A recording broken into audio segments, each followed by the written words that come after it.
Ngetek.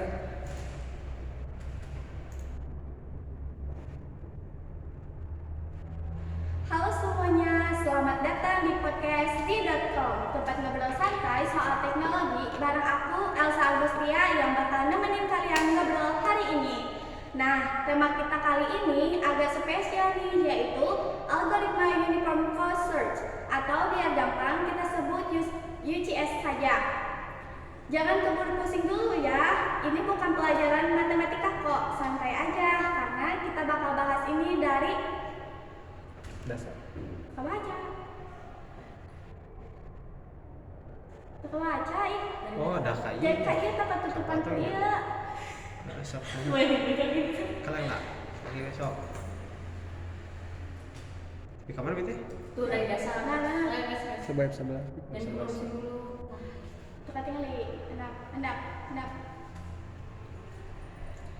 Jangan keburu pusing dulu ya. Ini bukan pelajaran matematika kok, santai aja karena kita bakal bahas ini dari dasar dan relevansi sama kehidupan sehari-hari. Hari ini aku gak sendirian dong, udah ada tamu spesial kita nih, yaitu Kak Audrey. Halo Kak. Halo Kak Elsa, makasih banget nih udah ngundang. Aku senang banget bisa ikutan ngobrol santai di sini.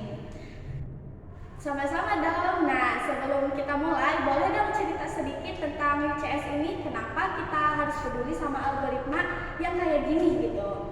Oke, jadi gini, algoritma itu bisa dibilang kayak resep masakan teknologi gitu kan. Nah, USC ini salah satu resep yang dipakai kalau kita mau nyari sesuatu yang efisien gitu. Misalnya rute tercepat atau solusi dengan biaya paling murah. Nah, kegunaannya itu luas banget, mulai dari GPS sampai logistik.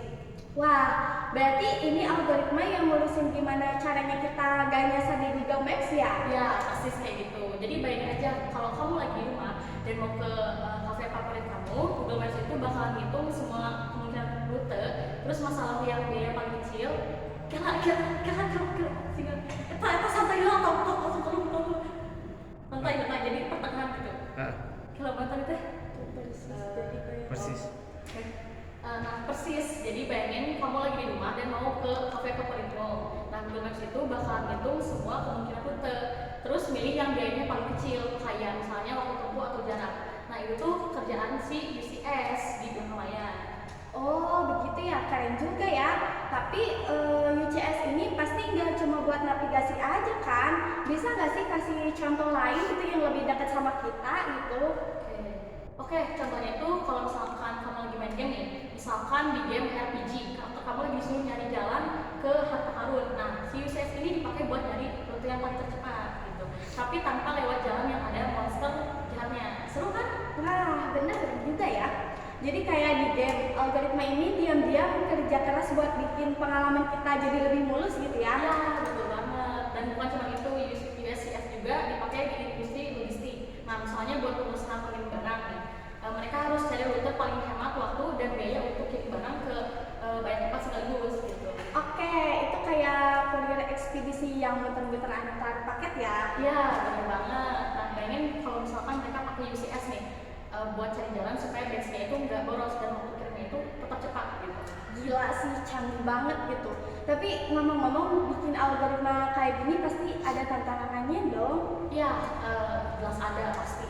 Tantangan terbesar itu biasanya ukuran data. Nah, kalau data terlalu besar atau kompleks, algoritmanya itu bisa jadi lambat. Terus butuh banyak memori buat nyimpen data. Nah, solusinya itu kita pakai struktur data yang lebih canggih. Nih, kayak misalkan priority QIU. Nah, selain itu bisa juga gabungin USC sama algoritma lain kayak algoritma star buat dapetin hasil yang lebih optimal. Pantesan kok rasanya teknologi itu makin pintar ya dari hari ke hari gitu. Ada nggak sih tips nggak buat kita teman-teman pendengar yang pengen belajar algoritma gitu, kayak UCS ini gitu? Oke, pasti ada dong. Yang pertama itu jangan takut duluan sama teori. Nah, mulai dari belajar dasar-dasar kayak struktur, data graph atau tree. Nah, kedua itu coba implementasikan di proyek-proyek kecil. Misalnya kayak bikin program navigasi sederhana pakai USC, dan yang terakhir itu explore banyak sumber belajar di internet kayak video, tutorial atau kursus online. Wah, mantap banget. Jadi buat kalian yang lagi mau belajar algoritma, ayo langsung gas praktik biar makin paham. Nah, sebelum kita tutup, boleh aku rangkum dikit nih poin-poin pentingnya. Jadi, hari ini kita belajar kalau UCS itu algoritma buat nyari jalur atau solusi paling hemat biaya. Terus yang kedua yaitu aplikasinya luas banget, dari GPS, game, sampai logistik. Tantangan utama UCS itu data besar tapi bisa diatasi dengan optimasi. Dan yang terakhir yaitu kalau mau belajar algoritma ini mulai dari dasar dan praktik langsung biar lebih paham. Terima kasih banyak Kak Audra yang udah mau berbagi ilmunya. Ya, sama-sama Teh Elsa, dan semoga bermanfaat juga ya buat teman-teman yang dengerin kita pakai sini hari ini. Oke teman-teman, jangan lupa dengerin terus podcast T.com di platform kesayangan kalian. Sampai ketemu di episode selanjutnya. Tetap semangat belajar ya.